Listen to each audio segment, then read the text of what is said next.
비트코인 이제 정말 바닥이 나온 걸까요? 7월에는 단기 반등이 나올 가능성이 높다고 말씀을 드렸습니다. 실제로 비트코인은 58K 저점을 만든 이후에 의미 있는 반등을 보여주고 있습니다. 그런데 지금 중요한 건 가격이 단순히 올랐다는 사실이 아니죠. 이번 반등이 추세를 바꾸는 시작인지 아니면 다시 조정을 이어갈지 이 부분이 가장 궁금하실 겁니다. 오늘은 비트코인 현재 위치부터 비트코인이 다시 강해지기 위해 필요한 조건까지 하나씩 말씀드리겠습니다. 영상 길지 않습니다. 바로 가보시죠. 영상 순서부터 소개하겠습니다. 첫 번째, 지난 관점 복귀. 두 번째, 비트코인 차트 분석. 세 번째, 67K 부근이 한계라고 생각하는 이유. 네 번째, 코인 시장은 반드시 가격으로 증명해야 된다로 준비를 했습니다. 시작하기 전에 구독, 좋아요 한 번씩 부탁드리면서 바로 시작하겠습니다.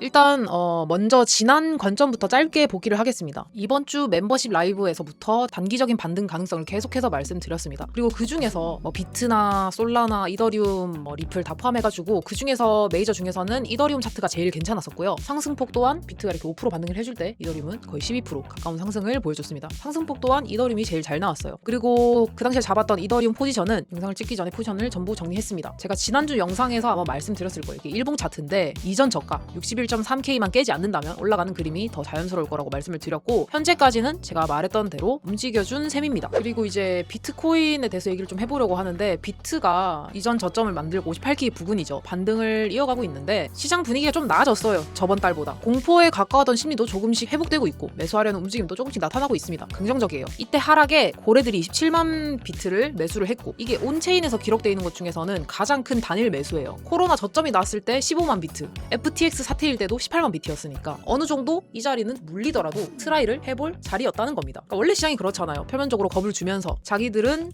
조용히 매집하고 그러고 올리니까. 그래서 지금 시장을 어떻게 보고 있느냐? 현재 시장을 크게 세 가지 가능성으로 보고 있습니다. 첫 번째는 지금 이번 조정이 지금 자리에서 마무리가 되고 의미 있는 반등을 계속 이어가는 경우, 그렇게 된다면 70K를 이번에 도달할 수 있는지를 한번 봐야 되는 거고요. 두 번째는 제가 이전에 비트를 매수하고 매도할 라인으로 정해놓은 구간이 이 구간이에요. 53K랑 66K 부분. 이 부분은 박스권 최상단 저항이고, 이 구간은 지지로 차트를 그려놨었는데 반등해준 라인이 딱 저항 라인에 닿아줬죠. 지금 거의 딱 맞았어요. 이제 여기서 조정을 생각을 해야 되는 자리니까 여기서 바로 내려가든지 아니면 살짝 뚫고 한 67K 정도로 보고 있어요. 67K 정도까지 살짝 뚫고 휩소를 보여주고 그러고 내려가든지. 그리고 이제 이번 자리에서 가격이 다시 눌리고 저점을 다시 확인하러 가겠죠. 저는 그 자리에서도 매수를 볼 생각입니다. 그리고 이제 세 번째는 제가 계속해서 말하고 있는 그 관점인데, 이 박스권을 하반기까지 계속 지속하는 겁니다. 계속 박스권 움직임을 예상하는 거죠. 제가 생각했을 때는 지금 세 번째도 충분히 가능성이 있어서 지금 자리에서는 조정이 나올 가능성이 조금 높다고 판단하기 때문에 이더리움 포지션은 비트 차트를 보면서 정리를 했어요. 그러니까 지금 비트가 일본 기준으로 저항에 도달을 했기 때문에 50선에 도달을 했죠. 그래서 정리를 했고 다음 지지를 어디서 해줄지 지켜볼 생각입니다. 그리고 지금 주식을 보면 조정이 나오면서 진짜 어지럽거든요. 그러니까 지금 2030 레버리지족들이 지금 맨정신으로 살아가기 힘들어요. 거의 21년도 광기 코인장을 보는 듯한 그런 느낌인데, 그런 어지러운 시장 대비